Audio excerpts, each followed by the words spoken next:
Walang napakagandang buhay sa mundo, kundi yung ang tiwala mo'y nasa Diyos. Lagi kang may pag-asa. Lagi kang hindi nawawala ng malalapitan sapagkat ang pag-asa mo'y ang Panginoon. Kahit na ikaw ay mahirap lang, maganda yung mabuhay na may pag-asa at ang tunay na pag-asa ay nasa salita ng Diyos, mga kapatid. Sapagkat hindi liko ang Diyos para kalimutan yung ating ginagawa. Kaya kahit kaaway natin ang ating inibig, may ganti sa Diyos yun eh. Kaya huwag kayong manghihinayang gumawa ng mabuti. Kahit na yung ginawa niyong mabuti, hindi na-appreciate, hindi kinilala nung ginawan mong mabuti. Hindi siya tumanaw sa'yo ng utang na loob.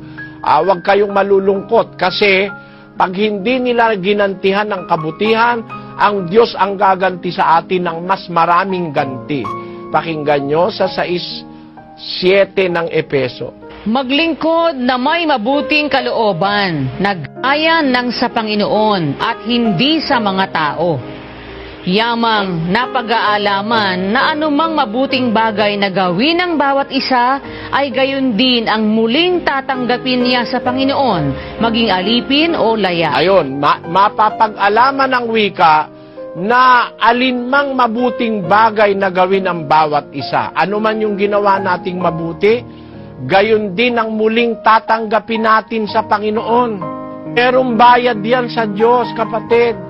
Huwag kayong magsasawang gumawa ng kabutihan. May bayad ang Diyos dyan sa bawat gawang mabuti. Kaya nga laging sinasabi ni kapatid na Daniel ang paggawa ng mabuti hindi magbubunga